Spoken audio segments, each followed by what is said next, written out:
నమస్తే, welcome to our channel. నేను సౌజన్య. ఆంధ్రప్రదేశ్లో పోలింగ్కి 2-3 రోజులు ఉంది అనగా ఇప్పుడున్నటువంటి ఆపద్ధర్మ ప్రభుత్వం అర్జెంటుగా లబ్ధిదారులకు అందరికీ కూడా డబ్బులు వేయాలి వాళ్ళ అకౌంట్స్లో.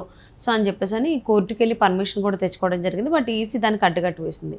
ఈసీ ముందే చెప్పింది ఎలక్షన్ అయిపోయిన తర్వాత, అంటే 13వ తారీఖు అయిపోతుంది కాబట్టి 14వ తారీఖు వేసుకోండి అని. ఇప్పుడు 16వ తారీఖు వచ్చింది. ఇప్పుడు వరకు కూడా ఆ 14,000 కోట్లు లబ్ధిదారులకు చెందలేదు. సో వాటిని మళ్లించేటువంటి ప్రయత్నాలు చేస్తుంది ఇప్పుడున్నటువంటి ఆపద్ధర్మ ప్రభుత్వం అని చెప్పేసి వార్తలు వస్తూ ఉన్నాయి. మరి అంశానికి సంబంధించి మనతో మాట్లాడడానికి, వారి విశ్లేషణని మనతో పంచుకోవడానికి ఈరోజు మనతో పాటు ఉన్నారు senior political analyst KVV Prasad గారు ఉన్నారు. వారితో మాట్లాడతాం. నమస్తే ప్రసాద్ గారు. పోలింగ్కి 2-3 రోజులు ఉంది అనగా ఇప్పుడున్నటువంటి ఆపద్ధర్మ ప్రభుత్వం లబ్ధిదారులకి ఇది ఖచ్చితంగా ఇవ్వాలి, రెగ్యులర్గా ఇచ్చేది, సో ఇప్పుడు ఆగిపోయింది అని చెప్పేసి అని 14,000 కోట్లు వెయ్యాలని చెప్పేసి అని హడావిడి చేసింది. ఈసీ అడ్డుకట్ట వేసి 13వ తారీఖు ఎలక్షన్గా పోలింగ్ కాబట్టి 14వ తారీఖు వేయండి అన్నారు. కానీ ఇది 16వ తారీఖు వచ్చింది. ఇప్పటి వరకు కూడా ఇప్పుడున్నటువంటి ఆపద్ధర్మ ప్రభుత్వం ఆ 14,000 కోట్లని ఏ లబ్ధిదారికి ఇవ్వలేదు. సో వాటిని మళ్లించే ప్రయత్నం చేస్తుంది. వాళ్ళ కాంట్రాక్టర్లు ఎవరైతే ఉన్నారో ఈ 14,000 కోట్లు కూడా వాళ్ళకి నచ్చినటువంటి వాళ్ళు కాంట్రాక్టర్లు ఎవరైతే ఉన్నారో వాళ్ళకి మళ్లించేటువంటి అవకాశం ఉంది, అటు సైడ్ ప్రయత్నాలు జరుగుతున్నాయని వార్తలు వినిపిస్తున్నాయి. దీని గురించి ఏమంటారు మీరు?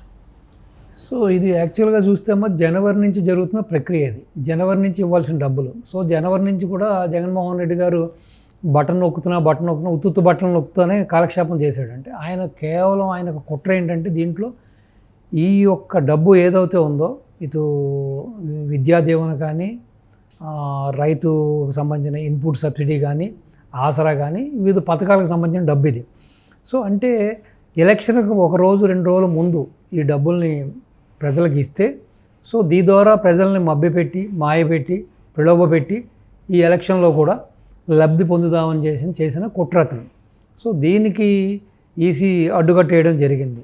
సో ఈ విధంగా మీరు ఇంత పెద్దలో మొత్తం చేస్తే దీనివల్ల ఏంటంటే ప్రలోభాలకి గురి అవడానికి ఛాన్స్ ఉంది. కాబట్టి ప్రజలు, ఓటర్లు కాబట్టి దీనికి మేము అనుమతి ఇవ్వం. కాబట్టి మీరు జూను 19వ 20వ తారీఖున దీన్ని రిలీజ్ చేయండి అని చెప్పారు. అంటే మొత్తం ఎలక్షన్స్ అన్నీ అయిపోయిన తర్వాత. కానీ ఈ జవహర్ రెడ్డి గారు ఏంటంటే లిఖితపూర్వకం ఒక లెటర్ రాయడం జరిగింది. ఇప్పటికే చాలా ఇబ్బంది పడుతున్నారు ప్రజలు ఈ డబ్బులు చెందక, కాబట్టి మాకు స్పెషల్ పర్మిషన్ ఇవ్వాలి మీరని కోరితే, అప్పుడు ఈసీ ఒక పెద్ద మనసుతో ఏం చేసిందంటే, ఒక పని చేయండి, మేము చెప్పడం అయితే మీకు జూన్ 19th 20th చెప్పాం కాబట్టి మీరు 13 ఎలక్షన్ ఉంది కాబట్టి మీరు 14వ తారీఖు ప్రిపేర్గా ఉండండి.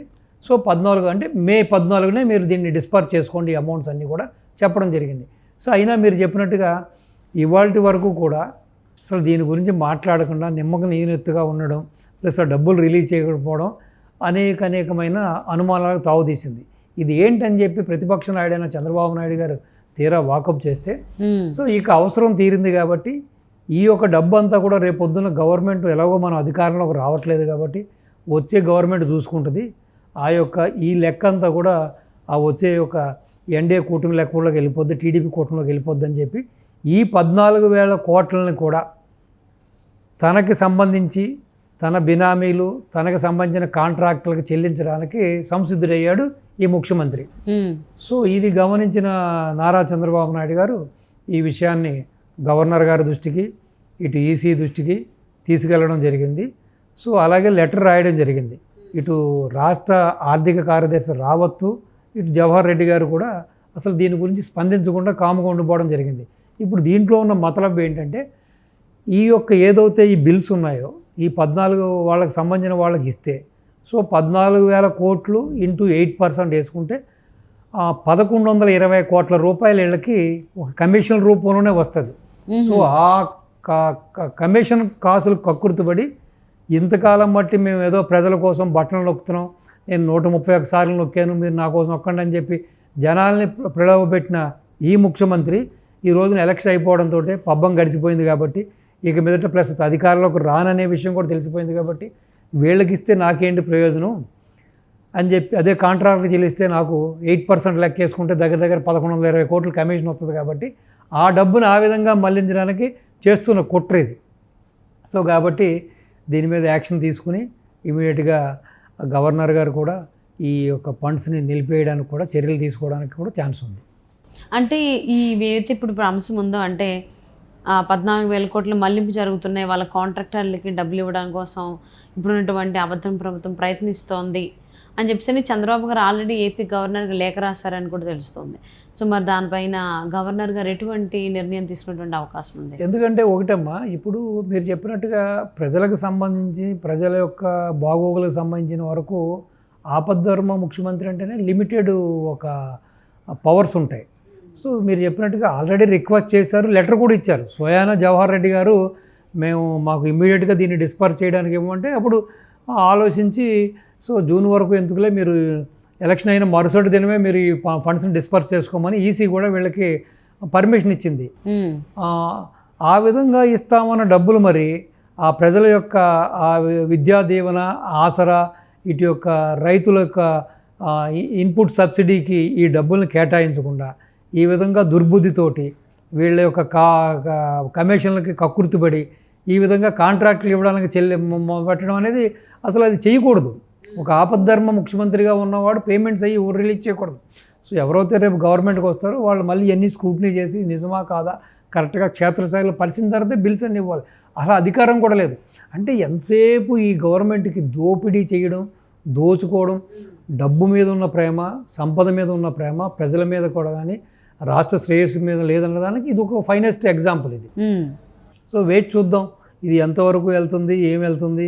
సో గవర్నర్ గారు ఎట్టి నిర్ణయం తీసుకుంటారు, ఇటు ఏసీ ఏ నిర్ణయం తీసుకుంటుంది. ఎందుకంటే ఈసీకి స్వయంగా లిఖితపూర్వకంగా లెటర్ ఇచ్చాడు జవహర్ రెడ్డి గారు. మరి ఆ మాట తప్పినట్టే కదా. ఇప్పుడు ఆ రోజునేమో ఎలక్షన్ల ముందు ఇంత హడావిడి చేసేసి ఇదిగో కావాలని చెప్పి ప్రతిపక్షాలు చంద్రబాబు నాయుడు గారు మీకు రావాల్సిన డబ్బును ఆపేశాడు, మీకు ఇవ్వనివ్వట్లేదని చెప్పి రాజకీయంగా లబ్ధి పొందడానికి ఎన్నో కుయ్యక్తులు, ఎన్నో ఎత్తులు వేసిన వేళ్ళు ఈ రోజున ఎలక్షన్ అయిపోగానే ఇంకా ప్రజలతో ఇంకా అవసరం తీరిపోయింది కాబట్టి ఈ డబ్బును వాళ్ళ సొంత ప్రయోజనాలకి, వాళ్ళ సొంత కాంట్రాక్టర్ల కోసం చెల్లించి తద్వారా ఆ కమిషన్లు కొట్టేయడానికి వేస్తున్న ఈ కుట్లి యత్నం ఇది. సో దీన్ని గవర్నర్ గారు ఎంతవరకు నిలువరిస్తారు, ఈసీ ఎంతవరకు నిలువరిస్తుంది, సో ఏం యాక్షన్ తీసుకుంటారు అన్నది మనం చూద్దాం. అంటే ఇంతే కాకుండా చాలా వాటికి కూడా సంబంధించి ఎలక్షన్స్ అయిన తర్వాత చంద్రబాబు నాయుడు గారు లేఖలు రాశారు. సో మరి గవర్నర్ గారు ఇటువైపు సానుకూలంగా స్పందించేటువంటి అవకాశం ఉంది. ఈవెన్ ఈసీ కూడా దీని మీద చూస్తోంది అని చెప్పేసి అని కూడా అంటూ ఉన్నాం. ఈసీ కూడా యాక్షన్ తీసుకోవచ్చు. ఎందుకంటే ఈసీ దగ్గర ఒక అథెంటిక్ రికార్డు ఉంది కదా. స్వయంగా జవహర్ రెడ్డి గారు చీఫ్ సెక్రటరీ హోదాలో వారి లెటర్ కూడా రాయడం జరిగింది కదా. సో దానికి వాళ్ళ దగ్గర ఎవిడెన్స్ కూడా ఉంది. సో కాబట్టి మరి ఆ పథకాలకు కాకుండా నువ్వు ఈ రోజున లబ్ధిదారులకు చెందవలసిన డబ్బుని ఈ విధంగా నీకు సంబంధించిన కాంట్రాక్టర్లకి నువ్వు ఇవ్వడం, ప్లస్ తద్వారా నువ్వు దగ్గర దగ్గర 1120 కోట్లు, 1120 కోట్ల రూపాయలు కమిషన్ రూపంలో కొట్టేయడానికి వేస్తున్న యత్నం ఇది. సో దీన్ని డెఫినెట్గా నిలువరించాలి, దీన్ని ఆపాలి. దీన్ని ఎట్టి పరిస్థితుల్లోనూ కూడా దీన్ని డిస్పర్స్ చేయకుండా ఆపాలి. ఒకటి చేస్తే లబ్ధిదారులకు వెళ్ళాలి, లేదంటే ఆ ఫండ్స్ ఏదో ఉన్నా అట్లా ఆపేయాలి. ఆపేస్తే రేపు పొద్దున వచ్చే గవర్నమెంట్ వాళ్ళు డిస్పర్స్ చేస్తారు. సో మరి మాజీ ముఖ్యమంత్రి అలాగే టీడీపీ జాతీయ అధ్యక్షుడు అయినటువంటి చంద్రబాబు నాయుడు గారు దీనికి సంబంధించి లేఖ కూడా రాశారు గవర్నర్కి.